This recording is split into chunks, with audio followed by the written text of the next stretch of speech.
everybody. Welcome back. Welcome back. Welcome back. The Lead with Empower podcast is chugging along. Zack Morello and Dan Jaskot from Empower Leadership here with you today. This thing is going to come out probably right before or right after the Thanksgiving holiday. So for those of you celebrating, hopefully you enjoy it. Some fun time with family and friends. Probably a couple platefuls of good food as well. At least that's what I'm digging into. And hope you have it. If you're not celebrating, or whether you are or not, hopefully you have a nice little break from the hustle and the bustle of the school, work, sports schedule. Zach, what's cooking, man? How's everything going? Everything's going well. I just realized now that you brought it up, some of the things that we're going to talk about in this episode can be used at your family dinner for Thanksgiving. So we could probably get into those details a little later on. That's funny. Yeah, no, absolutely. So for today's episode, right, Zach? Again, you're in year one. You're getting closer to that 12-month mark of being with Empower Leadership, and obviously, as we discussed in our first couple episodes, our company does programming that focuses on community building, bringing people together, some of the collaborative teamwork and problem solving skills, and then obviously leadership skill development. And over the years of doing this type of work, and I'm sure you're seeing some of this stuff, we've seen many of our participants have somewhat of a, I guess, miscalculation of what effective leadership is. So I'm interested to hear kind of your thoughts, kind of coming from an outside industry into what we do. What in your first like 10, 11 months or 10, whatever it is, would have been some of the miscalculations, the misinterpretations about what effective leadership is that you've witnessed in our work this year in 2025 from our participants. And mind you, our groups range from like third, fourth grade up to adults. So this is not necessarily going to be probably a very targeted answer, but more in general. What are some of those things that you're seeing, Zach? Yeah, I this comes from whether athletics or my past experience as a manager or wherever in a group setting, people will ask or think about what is leadership. And the generic answer people I always get and you always hear is that, oh, a leadership leads by example. And it's not wrong. It's not wrong. I always think of that little image of like the boss in the back of the carriage and whipping the people in the front to move forward, and then the boss at the front of the carriage helping them move along the task. So like the one that's barking orders or showing you how to do it, like that's what everyone thinks of for leadership, but it's much harder to put it in practice and like really utilize that idea behind that little image. And I think that one, the issue is people don't think about who the leader is going to be, like, oh, it's going to be that guy, or it's going to be me, or like I think it just naturally happens based off of people's personality. And if it naturally happens, sometimes it's the loudest person in the room, and that's not always the best choice. Yeah. So I'm not gonna lie, I'm sometimes the loudest person in the room, and I might not be the best choice for the task or the best leader that there should be for what we're trying to accomplish. So the most outgoing and the loudest person from all of my experiences, especially with our Empower programs, always comes out and tries to be on top as the leader. And one of the first lessons that were first facilitations that we go through is that might not be the best choice. Yep. Yep. And then, it's interesting too, because especially working with youths, right? Late elementary, middle school students will, when we talk about, hey, we're here, we're going to be doing some activities with you focused on leadership development. Like, what's leadership mean to you? And a lot of times the answer is like, oh, it's a person who can lead, like you said, lead by example. Oh, it's a person Hmm. who helps other people perform their best, or helps other people get things done, or gets a group organized and gets everybody kind of pulling in the same direction. And which is all accurate information. Yep. But what we see again, especially in not maybe not just in the youth groups, but in most of our groups, as soon as people start to over focus on what they are doing to affect the people around them, they start to lose sight of what are they doing to lead themselves. And one of the ways we try to kind of clear up the muddy waters of what leadership is and how to define leadership is we'll look at it in three levels, right? So level two, we'll kind of go to the middle level to start. Level two is leadership of others. And Hmm. 99% of the time when we ask a group like, hey, what's your definition of leadership, or what are characteristics of leadership, their entire focus, the vast majority of the answers are, what's one individual doing for a group of people, right? So with Empower Leadership, we firmly believe before you can effectively be a great level two leader, you have to be able to lead yourself. So Yep. level one is internal leadership of self, and we talk a lot about it's the stuff that goes on in our heart and our mind. How are we holding ourselves accountable? How are we holding ourselves to the standards of whatever responsibilities we have in a given group setting? Do we set goals for ourselves, and do we kind of map out some sort of path towards achieving those goals? How are we managing, like, oh, Zach said something to me that I didn't really appreciate. Do I spout off back at him, or do I handle it in a little bit of a different manner? I was just going to elaborate on that last one when it comes to leadership of self is you might think that you check all these great boxes as a leader. Like, yes, I'm good at this. I'm good at this. I can handle this. But it's really, really when you react to something. What's your gut reaction to a loss, to a win, to someone doing something wrong, to you doing something wrong? What is your gut reaction? And are you pointing and yelling and blaming, or are you like, okay, cool, let's figure out what happened, talk about it, and try to fix it the next time? That's really how we lead ourselves, of like, what's your initial reaction to something bad or something good? What are you going to do? Yeah, and that all falls under, like, and we're going to get into this kind of concept in our next episode, but this idea of controlling the controllable, which is a phrase you turn on the TV and you watch sports, you hear it. You talk to managers of adult corporate teams, you hear a phrase like that, or the exact Hmm. phrase. So for those of you listening, right, if your desire is to be able to lead a group of people, whether it's in school, sport, work, whatever it might be, take that step backwards and ask you, like, what am I doing to lead myself effectively? How am I handling internally my responsibilities, the accountability side of things, the purpose and vision that I'm living with every day, right? Do I get up and just try to survive the day, or do I get up and say, you know what, by the end of the day I'm looking to accomplish this. This is how I'm going to do it, and this is how I'm this one days of work is going to lead me towards achieving a bigger goal that's a little bit more long term in vision. So Hmm. again, breaking it down, we have level one, leadership of self. That is entirely internal, heart and mind, preparing for success, handling adverse moments, not running away from challenges just because it's a little bit uncomfortable or a little bit challenging to you. And then setting some sort of course of action for yourself, so you're not just kind of wading through the day, hopefully surviving, keeping your head afloat over the course of a day, a week, a month, a year, etc. Our And second like level, I was yeah, gonna say, like, that's super important too, of just having set goals for yourself for the day, so that something, when it does go wrong, that's out of your control, doesn't ruin the rest of your day. yep, Like, for instance, you've heard people like, I spilt my coffee, got a flat tire, and I tripped over the sidewalk all before 8 a.m.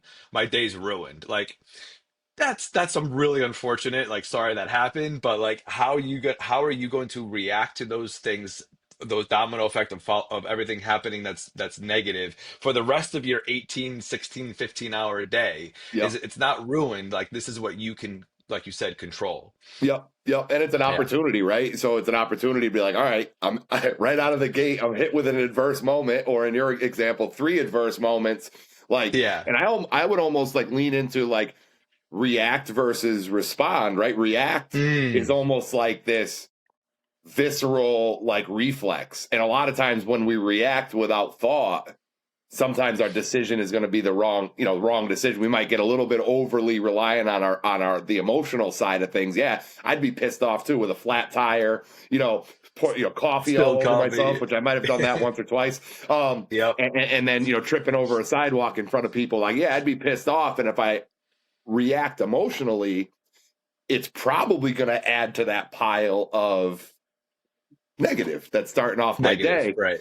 Versus kind of, again, like having that, like, all right, let's pause and take a breath. All right, this happened, this happened, this happened. What's a good, efficient response that's going to get me back on that path, right? Get me back on that Hmm. path for whatever I'm trying to accomplish that day. Yep. And then, so we got level 1, self. Yeah. Level 2, others. Again, the level 2 leadership of others is kind of the dictionary definition that most people think of when we ask of what leadership is. And then the third level is a little tougher to manage, and it's a little tougher to teach, is this idea, level 3, leadership culture building. And it's difficult mainly because it's all about, like, what's an individual doing now in a certain environment with a certain group of people that individual might not see the impact or effect of. So, like, hey, for example, if you're a senior on a sports team, you're playing your last season, you might be inching towards your last game. Like, what are you doing now that's going to serve the sport program that you've been a part of for 3 years? That's going to serve them far beyond your time in the program. Like, you Yep. graduate, are you leaving a positive impact? Are you leaving maybe a negative impact on the group of people that are still going to be involved in that program afterwards? So for those of you looking to seek some clarity with regards to what leadership is, it's self, it's others, and then it's what am I doing now to have a lasting impact on a group that I might not be part of next week, next year, et cetera. Yeah, absolutely. I think that last one, not only do people not think about it as levels, just what you think of a leader, you just think of like someone super loud, super, I mean, they could be good at their job and not the best leader, but whatever the case, when you break it down like that, I think that last one is the hardest because you're making an impact on a team where they can feel that leadership even when you're not there. Yep. And that's the ultimate goal. Like as a coach, you want to be able to lead your team throughout the seasons, but then they feel your leadership on the field when they can't play with you. You know that's the kind of leadership that you really want to be affected with or affected Yep. on. And it all starts, again, the foundation of it is level 1, leadership of self, right? If you're not doing Yep. that effectively, you have less of a chance of impacting others, and you have less of a chance of impacting time and space, right? So, for those of you that are looking to find your footing as a young leader or a young professional or a new captain in a sports team, whatever it might be, it all starts internally. Like, are you handling your business before you're starting to worry about what other people are doing? Now, and then if you are dominating this leadership of self concept, by default, you're leading by example.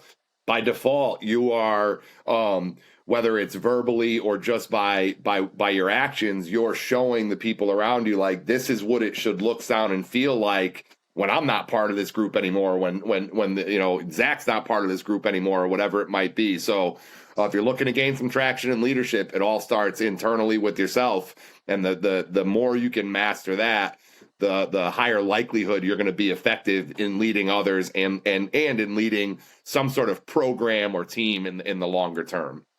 Yep. I mean, if I could put you on the spot.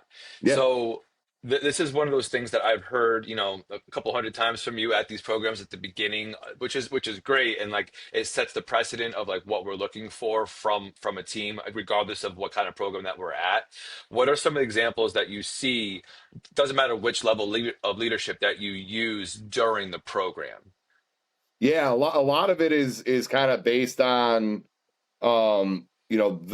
the responses the participants are showing to us based on a scenario. So I'll touch on, I think, two quick ones. One, there's an activity that we run called In Plain Sight. And In Plain Sight is Monster. it's awesome. If it's not my Yeah. favorite activity, it's like the top three, right? Yep.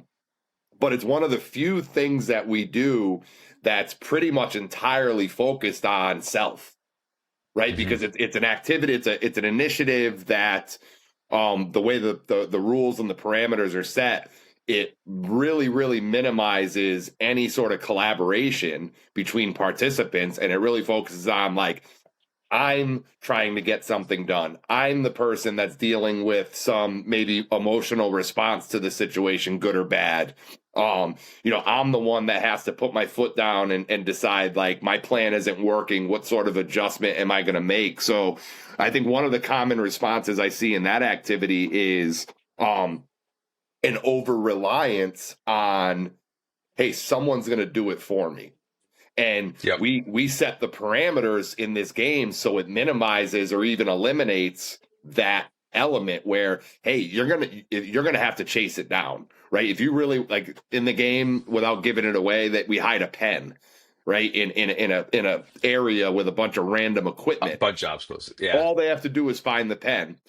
However, so often we'll see participants in the circle still looking for the pen, but they have one eye on their friend who already found it. Like, who's going to give me that hint? Hmm. So it sets up some great facilitation around no one's going to give you a handout, right? So if there's something that you want to accomplish, if there's some sort of accolade you want to achieve or whatever it might be, or it might be a simple mini goal as part of a day, if you truly want it, it's on you to go get it. And that's one of the things that I love so much about In Plain Sight is it teaches that kind of go get it mentality. No one's going to Hmm. hand it over to you. And like we'll use the example a lot of times like, hey, any of you play sports, and we'll get a bunch of participants raise their hand. Like next time you're in a competition, look at your opponent and say, hey, we're missing our best player, or we had a rough week of practice. You think you guys take it easy on us this week? And Yeah. I'll ask like students like, what do you think the opponent's going to do? Oh, they're going to roll us even harder than they were Ease going to do you to begin. up. Yeah. Okay, cool. So no one's going to give you the easy out. It's on you to go earn whatever it is that you're chasing down. So that's One kind of a thousand common percent. thing from youth all the way up to adult that we see. Yeah, and I'll Um, give even a smaller example. Like this one I learned straight from the Dan Jaskot book is when we have a group of 20, 30, 40 people, I'm like, all right, I need three captains. And then boom, like probably a quarter of the hands go up, like me, running up to me, like volunteering to be captains, and that's all you say at first. And then you pointed out, okay, they're the outgoing ones, they're the loud ones, and then I set the precedent of like, okay, these captains have to listen, remember, yep, and communicate what we're gonna say.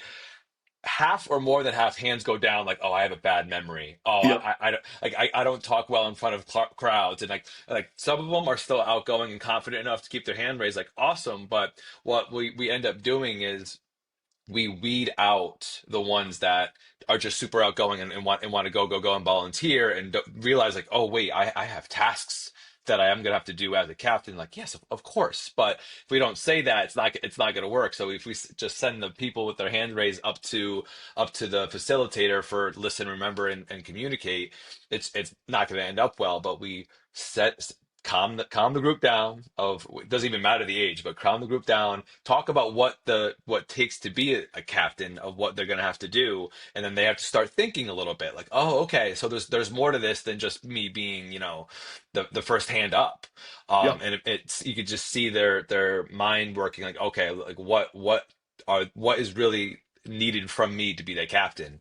And then the next level is I don't pick them, they have to pick their three too. So yep. like all of a sudden it sticks to the next level. Like, okay, do I have to put my hand down because I know that I could be a passive leader, which we'll talk about in a second, and let Joe Schmo go, and then it goes from there.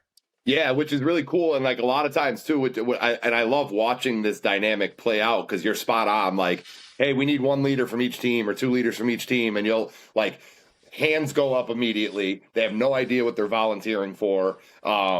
And again, a lot of times it's the loudest person in the group, or it's that person who, whether it's legit or not, have demonstrated some sort of alpha qualities, like loudest, smartest, best athlete, And it doesn't guarantee that they're going to be the best leader for the situation. It also doesn't guarantee that they're going to be the worst leader for the situation. So I think putting those parameters around it of, hey, these people that you're going to send up to us need to be able to listen, remember, and explain, communicate. Hmm. And what's cool to see is like some teams, and again, this happens with youths and adults, some groups will say, you know what? Zach is a great listener, but he's not that comfortable speaking up in front of the group. So we're going to send Zach up there. He's going to be the one that maybe is mostly responsible for like remembering the information. Okay, Yep. good. And then Fiona is really comfortable speaking up in front of a group. She might not be the best at remembering stuff, but if Zach is feeding Fiona some information, she's very comfortable and confident in presenting. So it's really cool, like without much coaching, to see groups almost like, all Yeah. right, there's three roles: listen, remember, and explain. Let's make sure we have one person that's that's going to be good at the listen part, one person that's going to be good at the remember part, and one person that's going to be good at the explain, communicate part. And say that they Yeah. almost like do this like role delegation without knowing they're doing some sort of role delegation. Yep, 100%. And that's actually a good point. I forgot about how you can mix, or you can mix and match the responsibilities amongst the captains. Who says that Yep. you can't? And then like on the outside lines, when you and I see that happen naturally, we have the look where like, all right, we got a group here. Yeah, It's a this could good be a feeling start on of a our really end. good program. Yeah. Yeah. And um, and they don't see that, but it's cool for us to be like, okay, there's some already good qualities that we're seeing for this program. yep. And then so we started the episode. We talked about kind of some of the misconceptions or maybe just kind of narrow vision that people have about what like effective leadership is or what leadership is. One of the other um concepts that comes up in a lot in our programs, and I know you've heard this, I've heard this saying before, and the vast majority of participants like, oh, you're either a leader or a follower. You're either a leader or a follower. Oh, Mhm. either you either get on the board, get in the car, or get out of the way.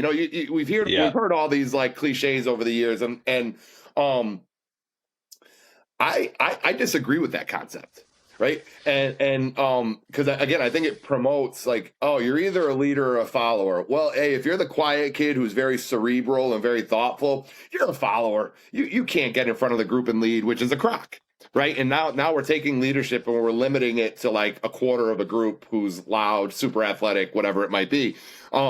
So again, trying to reshape how people think about what leadership is. Instead of leader or follower, we'll break it down into three, right? Active leader. So your active Hmm. leader is your vocal person. And again, you don't want too many cooks in the kitchen. So in any given like team scenario, one or two active leaders will do the trick, right? The active leaders aren't responsible for having all the freaking ideas and solving all of the world's problems. However, they're responsible for almost facilitating the organization of the group. If Zach is in this active leadership position, he doesn't necessarily have to be the one that comes up with the idea, but maybe he's the one that's saying, all right, everybody, let's circle up. We're going to go around the circle. If anybody has any ideas, let's hear them.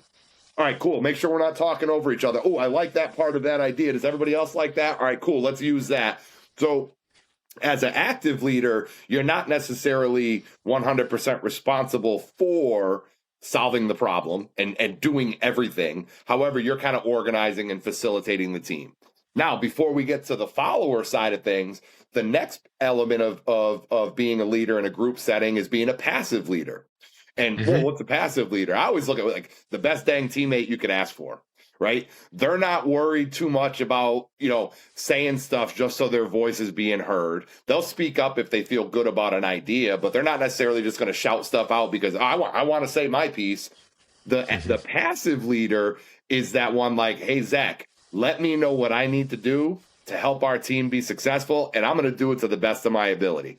Right? I'm going to be the Hmm. best dang teammate you could ask for, right? And if it's not going right, let me know and I'll fix it. So now you have this dynamic, say it's a group of 20, 25 or whatever. You have one or two people that are very active, they're vocal, they're getting things organized, they're facilitating the idea sharing process, they're facilitating like, all right, cool, we have all these ideas, we're going to cram them together, this is our plan.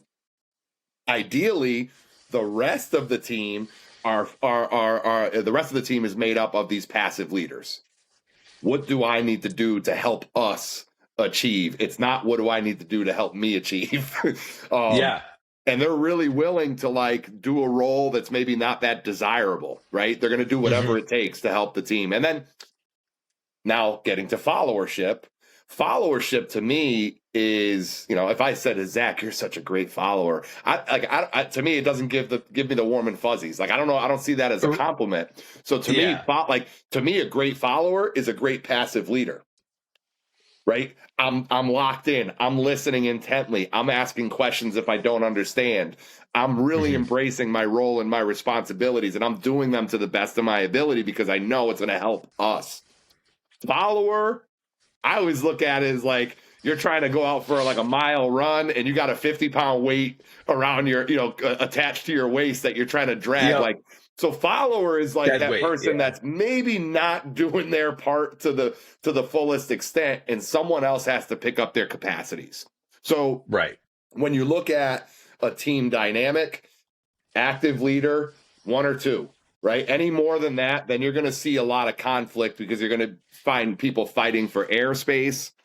Passive leader is the desired position if you're not in that active leadership role. And then whatever you do, avoid being a follower. Because when you're a Hmm. follower, someone else has to do part of what you're supposed to do. And then someone else is going to have to help that someone else do what they're supposed to do. And it fosters this like trickle down effect where I have like half of me focused on my job and half of me focused on picking up the slack for somebody else, and then someone else Right. has to pick up my slack and someone else has to pick up their slack, and it turns into this really vicious cycle of the blame game. Oh, it's Hmm. Zach's fault. No, it's so and so's fault. It's Dan's fault, and without people there to move the needle, Right. And keep the ball I mean, moving forward. to go back to active versus passive too, and I get to follower in a second. I think that when people hear passive leader, they think it's less than, not equal to an active leader, and when in reality, it's the exact same. The word leader is still in the phrase passive leadership Yep, because you're making a conscious decision to help the team by doing the job that maybe not everyone wants to do, or by staying quiet and like, you know what, I'm better in this role, I'm more helpful at this point. And like if you realize this, you're making a leadership decision, yep, period.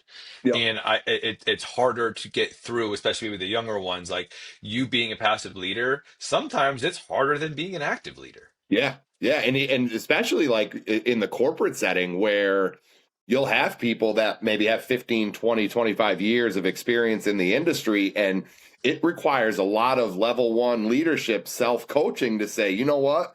I'm a little out of my element right now, even though I'm the most tenured person on this team. The Hmm. best spot for me right now, and this is going to sound harsh and direct, but the best spot for me right now is shut up and be led. Shut up. Yep. Open your eyes and ears. We joke around with kids. We got two eyes on our heads, two ears on our heads, and one mouth.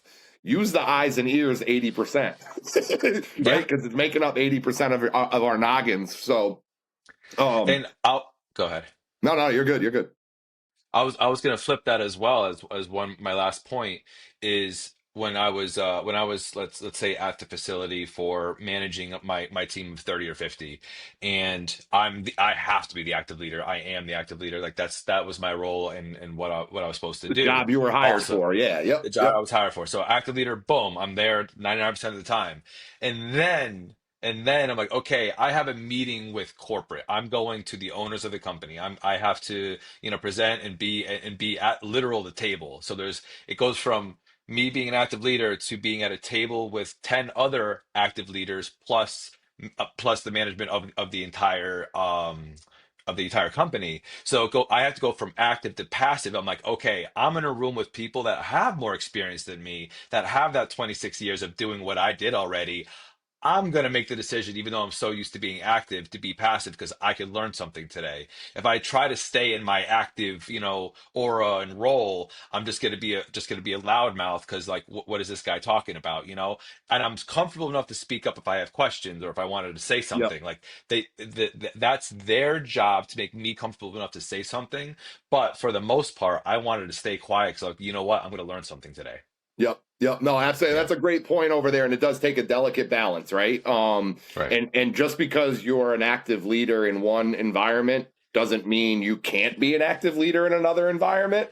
And it Hmm. doesn't guarantee you have to be a passive leader in that other environment. It's just kind of reading the room, being aware of the Right. situation, and probably like, and again, this will be something we get into, in a future episode, but like knowing your team, right? Knowing where the strengths and weaknesses lie, knowing where your own personal strengths and weaknesses lie, and then as the yep, as the quote unquote leader of title, which you were in that position, right? Then it's your job. Like, all right, we need this right now. We need somebody to listen. So I'm going to fulfill that role as a passive leader.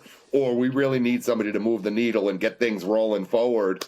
I'm going to jump into that active position. So, breaking down leadership a little bit for those of you listening. And one of the things that we're always going to try to do in our podcast episodes is give you some sort of little takeaway, whether it's an activity, initiative, or something, some self-development that you can work on. So a couple things. First takeaway, if you're in any environment that's a team environment, remind yourself that before you can effectively lead others, you have to be able to master the self leadership, level one leadership of self. So making sure what you're preaching to your team, making sure you're doing that, making sure that if you're asking people to kind of go above and beyond, you're the first one showing how it's done. Make sure that if you're looking for people to own and take on more accountability, you better hold yourself to accountability standards as well. So really start to lean into, am I handling my business before I start to interject myself in other people's business? That's takeaway number one. Takeaway number two, and this is a little bit of a challenge to our listeners here, right? We all know, like, hey, I'm really comfortable being a passive leader. I'm really comfortable listening, taking in information, and just doing my job to help the team, or vice versa. I'm really comfortable standing in front of the group and getting everybody organized, active leadership. Find time. Find time at some point to do the opposite, right? If your comfort zone level is being that active vocal leader, find an opportunity tomorrow, next week, whatever it might be, to put the shoe on the other foot and be a passive leader, and vice versa, right? If you're normally passive, find an opportunity to step up and be that active vocal leader. That does two things. One, when we do things that are out of our comfort zone, when we do things that are a little bit new to us, when we try to learn a new skill, it helps us become a better version of us, right? And so put kind of taking in that other side and being in that other role that you're not used to doing, it's going to help you become a better leader. It's going to help you become a better student, better athlete, better team member, whatever it might be.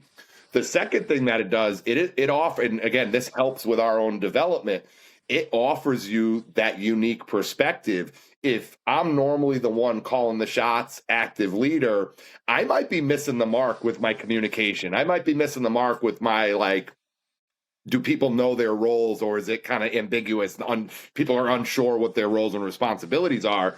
When you're in that other role, it gives you the unique perspective. Like if I switch from active to passive leader in this environment, and now I'm listening to Zach give me information, Zach taking on this active leadership position, it's going to open my eyes to, like, wow, Zach explained this thing the same way I would have, and I don't really understand it. So maybe I need to do some self-development on how I can communicate better to my team. And really the only way to kind of figure that out is to put the shoe on the other foot and experience Hmm. life from the other side of leadership. So those are a couple challenges for you. After hearing this information, making sure you're handling your business and find opportunities to put the shoe on the other foot. If you're normally active, find an opportunity to be a passive leader, or vice versa. And what you'll find is your leadership overall will grow and develop and become stronger from getting out of your comfort zone and doing that stuff that's a little bit awkward and uncomfortable for us in the beginning. That's it. Love it. Love it. Hey, what's this, episode 4? Episode Oh, 4 in the books. Lead with Empower podcast. Check it out on our YouTube channel. And also, if you're on social, follow us on Instagram. Lead with Empower is our handle. We're staying active. It's November. We have a ton of great programming coming up. We're going to be at the Connecticut Parks and Rec Association, or Connecticut Recreation and Parks Association conference at Mohegan Sun during Thanksgiving week.